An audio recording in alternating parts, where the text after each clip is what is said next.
Upstairs, downstairs, part 1, production number 1511, recording date 10/10/72, take 1.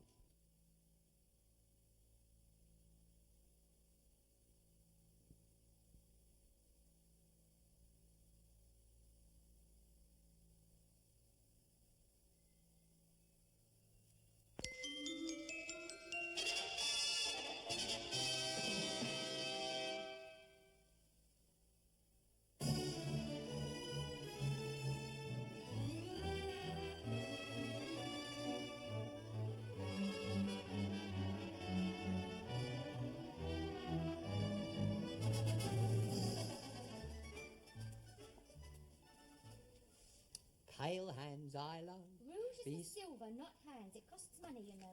Ruby? Yes, Rose? You done yet? Nearly, Rose. Nearly. That goes all nearly. Nearly all there, eh? I don't know. We work harder when they're away than when they're blooming well here. Gives us a chance to get straight. Oh, this curtain. Oh, my God! Edward! Don't touch me. Not all at once. If Mr. Hudson had seen that, he'd have had a fit, and quite right. Have you dried them? Wash and dry, Rose. Well, get some mutton cloth and give them a good polish. You know where it is? That girl. Why is Miss Elizabeth not away like the others? Miss Elizabeth? Might as well ask why water don't flow uphill. She knows I want to get into her room and give her a good turn out. But will she let me? Elbow grease, mind. And don't tear it. You know what Mr. Hudson's like about his mutton cloth? What's she doing up there, anyhow? If you are ready to join us, you could provide the perfect rendezvous. Rendezvous? Our battle headquarters, here in this house. You said your parents were away. They are, and the reception rooms are all shut up. Not the basement, surely. The servants all? Well, no, but what about the servants? They're not all away. Can't you send them out? On what pretext? Well, you'll have to think of something. I'll tell Mrs. P. our group's got a secret base in Belgravia. She'll be delighted. The time! I really must bring down for lunch or Rose will sack me. I ordered something cold. I thought we'd have it here. Not me, my dear. I must fly. But Ellen, you A must! sandwich and cocoa at headquarters. Headquarters? Can I come? No, dear. Only committee members. Here. You have it. It's the list. It's your house, so you have it. What a night it's going to be. We shall make history. That's what I want to do. Make history.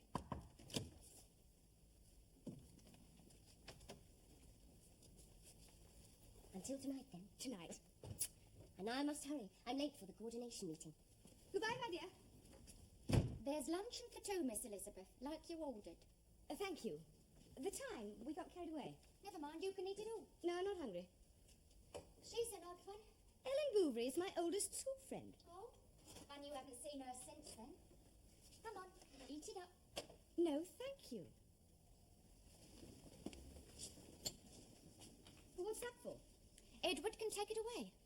Would you bring me my writing block? I should have asked her what to wear. What to wear, Miss Lizzie? Suppose we all wear the same colour. Where to? Anywhere. Take that tray downstairs, pour out a glass of milk, and bring it up with a slice of the Madeira cake that's in the tin with the butterfly on it. I don't want it, Rose. Well, get along with you. My rose has thorns today. That's just because I'm in charge of this great place. I'm no cook, no butler, but I've got it all to look after. Including me. Aren't you going to go up and see your family at all? I detest Scotland. Well, Frinton, see the baby? Oh, the baby gets along very well. Life for me is one long boring holiday anyway. Oh, I wish it were otherwise. Oh, not for you, of course. You've a right to complain with all you have to do. Aye? Fetch me my purse. You shall have a holiday. Oh, no. You and Edward and the girl. Here. No, take it. I shan't go out again today. Oh, Edward, how kind of you. So tonight, Rose, you'll take Edward and Ruby to the bioscope in Wilton Road. I will not. I know you enjoy it so. And so will Edward. You're to go there and not to spare a single thought for me and enjoy yourselves. We'll see you twice and there's enough there for supper afterwards. But Miss Elizabeth, I insist, Rose. You'll look after them, won't you, Edward? Oh, yes, madam. Thank you, Edward. Rose.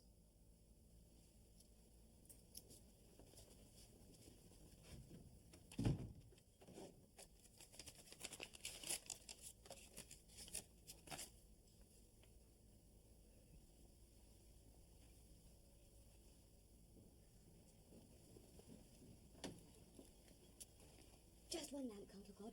Or if the house is dark. That's better. Put it on the table and sit down.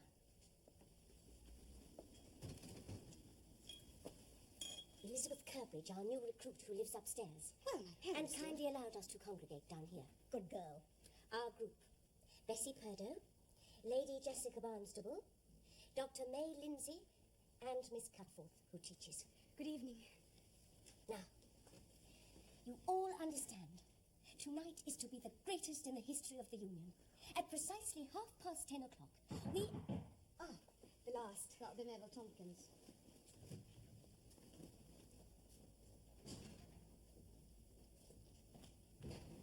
You're late. I'm losing money as it is. Won't that bar show up? It'll go in my bag. You weren't followed? No, I went twice round the clock. And if anyone is watching, it won't look odd, people coming in and out this way. They'll think the servants are having an evening while upstairs are away. Where are your servants? I sent them to the bioscope. I sent mine to the Riviera. I must say, I thought we'd have met upstairs. I prefer it here. You don't surprise me. You're new. Just joined, now be quiet. I was saying, tonight is to be the finest in the history of the Union. For too long, men have made the shoddy argument that women are too volatile and too passionate for political life. There are members of Parliament, men's Parliament, who will sponsor votes for women's suffrage. But we know, we've learned in a long, hard school that it's all a waste of time because no party will support us. Right. And to the newspapers, we're fun, like drunken undergraduates in Piccadilly on boat race night. And so, the time has come to prove we are in earnest. Tonight, a bomb is going off. Bomb? The like of which is new in the wide world. Don't relish a bomb. Well, she doesn't mean a real one. Oh, but I do, Elizabeth. At 10:30 precisely, mind, every single member of the government and every single senior civil servant is to be attacked. Well, not only our group is involved, but every group in London and all over the country. Think of it. Every man at the same moment. Isn't that a bomb? Yes. Now, our target is Mr. Arthur Granville, MP. The Home Office. He lives quite near. Number 66 Digby Street, Westminster. That's why we're assembling here. Will he be home? I hope so. The bag, Bessie. Here. Take what you fancy. What you can do the most damage with. Plenty of bricks.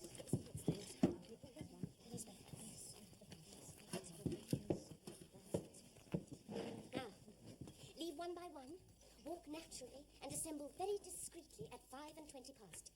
Bessie, you leave first. Make sure the coast is clear.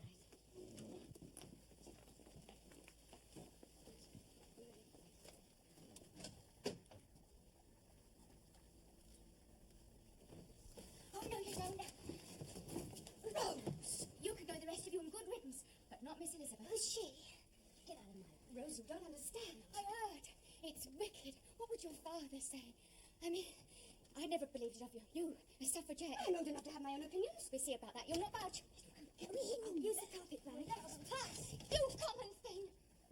Could you, Miss Elizabeth? Such people. One by one, and no noise. You disobeyed me. Where are the others? Help. I knew something was up. Oh, Miss Elizabeth. Oh, Miss Elizabeth, can't you stop grizzling? Now, Lady Jessica. I'm not letting you out with this lot, and that's that. No? Then wait and see. You don't know what'll happen. I've heard stories. So have I, dear. You may. Best of luck, one and all. Elizabeth, I must go next. Go. You're not needed here. You must do as you think best. I know what's best. I'm with you. No. Yes! My life's not like yours, limited and... Not like a servant's, you mean? Yes, I do! You can't understand, Rose. The world's changing. What do you want it to change? I'll be there, Ellen. A suffragette? Yes, it's exciting. Haven't you had enough excitement? Is this your new toy? Today's Reary show. I thought you were my friend. No. I'm your servant. Then behave like one and do as you're told. You let go of me. No, let me go or I shall do... Oh, you're what? Or I shall sack you. I can and I shall, Rose.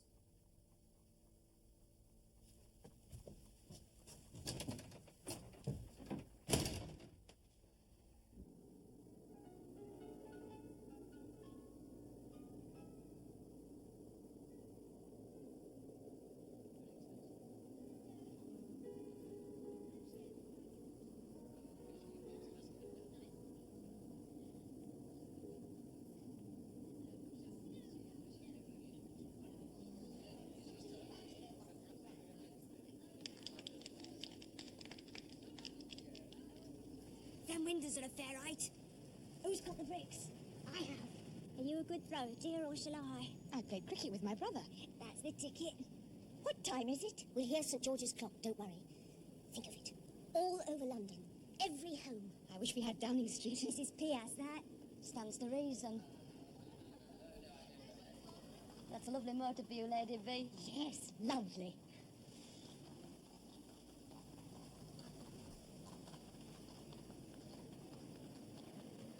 It's so hot. You're nervous. First time out.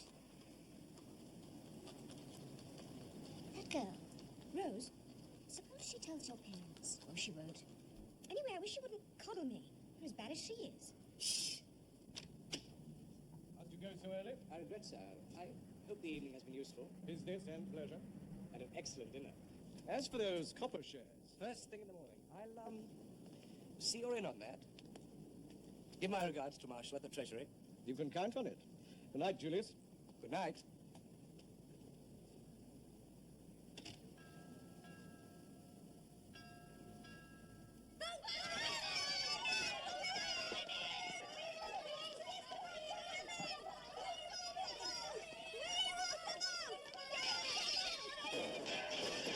Ladies, please!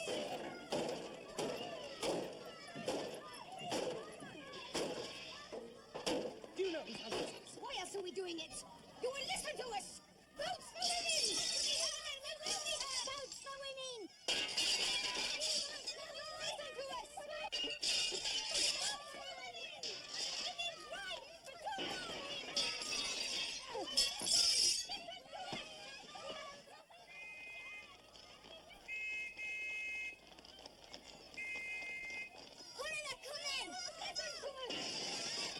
Let go of me! No. Miss Lizzie! Oh, leave her be, you had you! Oh, Rose, go home! Every home votes for women! Oh, a pretty one, eh? This way, my beauties. Come on, over.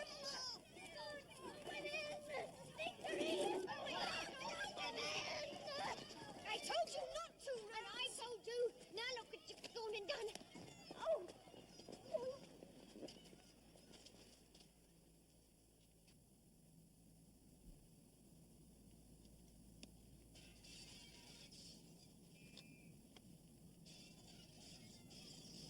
165 Eaton Place.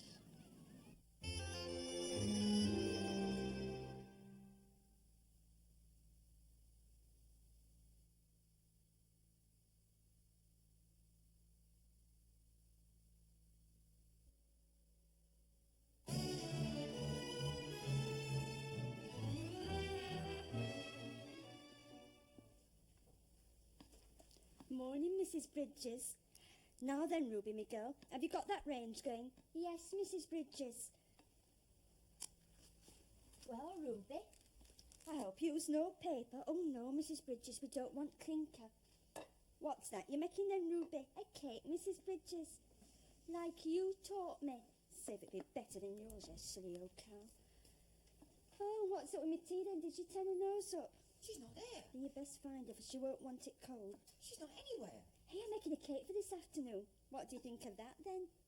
She's not in her room. She's nowhere. What? Rose, nowhere. Don't be daft. Well, I knocked on her door and went in, and her bed's not been slept in. Hey, Edward, do you mean to say that you and me have been alone all night?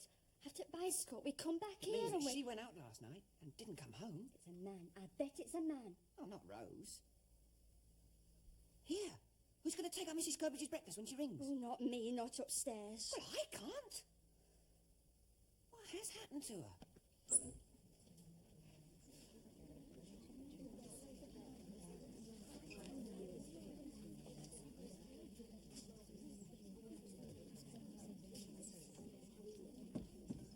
Holgate, Marks, Tippett, Brewster, Court 3. Badcock, Fullman, Vaughan, Jones, Lewis, Court 4.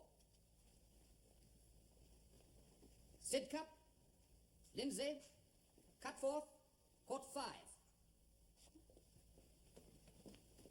Bouverie, Barnstable, Purdo, Tompkins, Buck, Curbridge, Court 6.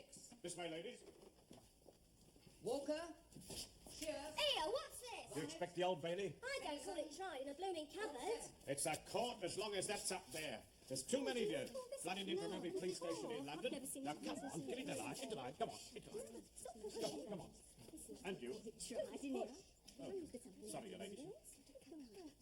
Hush now.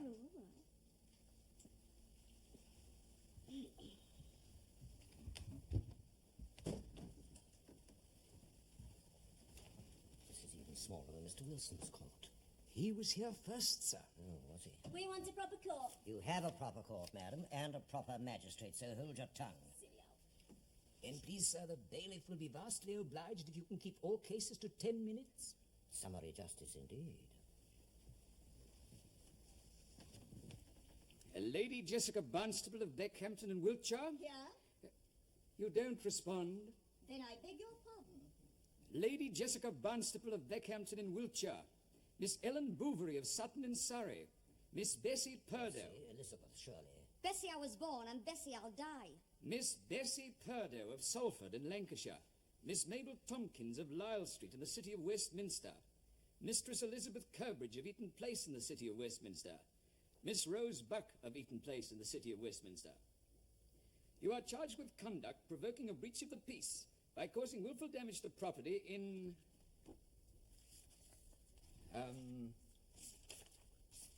Digby Street.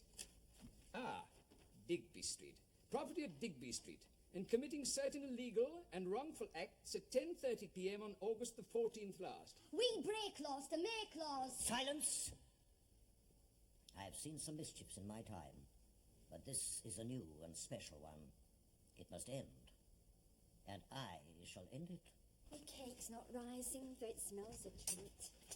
Miss Elizabeth's not there either. Perhaps it was too wet. She's not in her room, and her bed's not been slept in. Oh, never both of them. What are we going to do? Well, you're in charge, Edward. Police? Please. Oh. Or give him time, eh? Aye, Edward, that's best. Give him time. It's settled we're guilty before we're tried. You will not say that. I will not have it. You do as your masters tell you. I don't call it tried in a blooming cupboard. It's a star chamber. I will have silence. Yes, be that as it may. Now, which of you is your spokeswoman? I. No, me. No, That will be enough. Ellen Bouverie. The rest of you may sit down and be quiet. As a husband and a father, I have long found it is better for one woman to speak at a time rather than several. Now then, we've heard from the police. What have you to say? My father is a guardian of the poor. My mother, a member of the school Your board. parents are not before me, Miss Bouverie. From them, I learned how many of my own sex find themselves in dreadful situations because of the state of English law as it affects women. You must have had women before you who would never have been in court if the law gave them a better claim to justice. You know how unjust the marriage and divorce laws are. Even that a married woman has no rights in her own children. I should prefer if you spoke of the events of last night. We've presented petitions, held meetings greater than any in history, faced mobs in the streets, because we've been told we can't have political power until the whole country supports us. Well, the whole country does not support you. It can be led to it. It's our duty to make the world a better place for women. When we get the vote, we can create vast changes for our less fortunate sisters. The average wage of women workers is 7 and 6 a week. 7 and 6. Can you wonder so many of them are driven to an immoral life? True. Legislation must come about, but it won't until we have the same electoral power as men. We stand by what we did last night. We put our protest, our determination in a form which cannot be ignored. We think our action moderate. Moderate? The upstanding. Now, will you be bound over to be of good behaviour? No. And so say all of you. Very well, then. Mrs. Elizabeth Curbridge, for your part in this disgraceful affair, you are fined 40 shillings. Stand down. Where do I pay? Outside. Now, for the rest of you, who should know better. You came to see me hung, sir? How 40 shillings must annoy you. Not at all. I would deplore to see you hung. As for your fine, I have paid it for him. There is your receipt. You are impertinent, sir. You don't have 40 shillings. You dared to look inside. How else was I to identify the owner? You will be repaid, sir. I count on it. I must have your card, sir. I shall send what I owe the moment I get home. I could not call for it. Sorry. What is it? What's happened? Now then, Miss Stanker. Please, what? They give us 2 months. Oh, no. In prison. Not all of you. Oh, Miss Lizzie. You have a friend at court, Davis. You see what you've done? Saved you from jail. I don't want to be saved. I want to be with them. Remember that in your comfortable bed in Eaton Place tonight. I wish I hadn't hit you. I was waiting for an apology. I wish I'd killed you. I gave them my card. Said I knew you. Mentioned your father, your connections. You know a great deal about me, sir. Convinced them you could hardly be a villain like the others. I am. You saw me. I was there. Prison. Well, which prison? I must ask it once and All again. the way, without a doubt. Who are you? You have my card. Julius Karakin, your name, where you live, but who are you? Tell me I have been of service. You haven't. Oh, God. What am I to do? We shall go for a refreshment and discuss the matter. I shall do nothing of the sort. If you had to save me, why could you not save Rose as well? Who is Rose?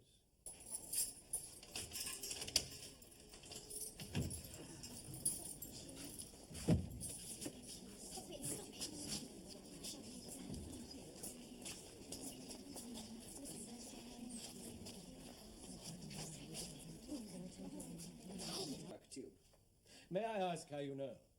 There can be no secrecy in public life, but yesterday... I heard of it from Sir Gilbert Tufton, the president of the Royal College. He and I are old friends. You're paying towards his new charity clinic and an eventual knighthood for yourself. Oh, you're wrong, Mr. I seek no knighthood, merely to help my friends. And you think I need help? Sir Gilbert is most upset. He regards force-feeding as barbaric and dangerous. His Majesty's government does not. The government does know about it. It's for the women's own good. If they won't eat, they must be fed. It's hospital treatment. Not a punishment. What is that you're holding? This letter, the draft of a letter. Sir Gilbert sent it to me for my opinion. He knows I have so many friends in Fleet Street. It's a letter he proposes sending to the Times. Though published, of course, Sir Gilbert. What does it say? Oh, but it's confidential until it's published. But there. You and I have known each other a long time. I don't have all day, Julius. No. Well. Dear sir, he says what he's heard about... Go on, man. And I submit that such treatment, when the patient resists, is attended by the gravest risks. When the patient resists? As resist they must. I submit that accidents are liable, even likely to occur, and that the health of the patient may be permanently damaged. In my opinion, and I have no doubt many of my colleagues will agree with me, the treatment is unwise and inhumane. And to try labeling it hospital treatment is a gross libel. Hospitals in this country hold no place for brutality. There is more. He's sending that to the Times. If I advise. And will you? There'll be an outcry. Without a doubt. Sir Gilbert can muster big guns. Even those people who find the suffragettes laughable. Which I do not. Irritating and dangerous, but not laughable. A wave of sympathy, at least. I can't help wondering, Julius, if you have a personal interest. Oh, that's impossible. I already have the vote. I only want to help my friends. If you would like to modify your point of view for the good of the party, finish it today. You'll hardly look heroic, but you will reduce your value as a target for a lot of criticism and ill will. You know, I cannot say. I must consult my masters. I don't think you have, master. Good morning, Julius. Such an impatient man, Loris. Now I must go out, must I not? The day is beginning. Offer her a bit of me cake. What have I done? It's all my fault, every bit of it. I should be in prison, not...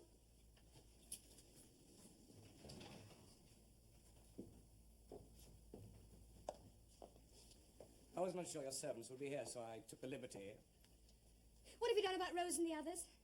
What I can. Leave us, please. I have wasted my power for you. A man has so much power here, so much influence there. He hoards them. People may owe you one favor, rarely two. With what result have you wasted your power, Mr. Karakin? Who knows? You must know. Then you are ignorant of the real world, Mrs. Curbridge. You strike a match, throw it down. Who knows to what it will set fire? I must know. You must know. Patience. It's important for a man. Essential for a woman. Patience. Must women always be patient? You're not a suffragette, Mrs. Curbridge, or not the type. Miss Bouverie, perhaps, and I raise my hat to her. But you are a very selfish and somewhat spoiled young lady. Oh, very charming. The selfish ladies often are. Ah, they're right on time. Someone's coming. The cab is paid for.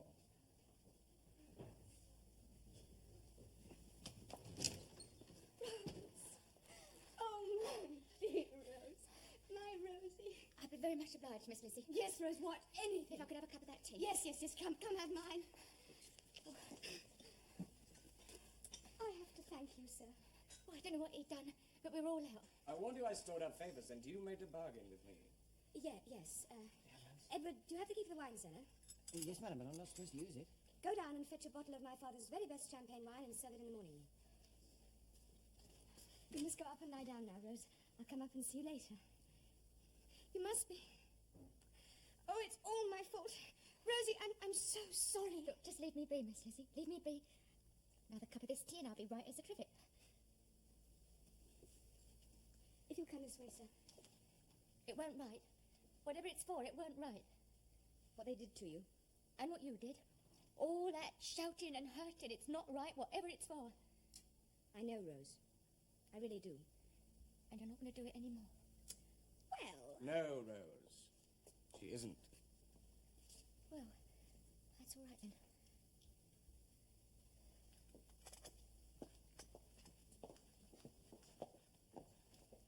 Hey, Rose?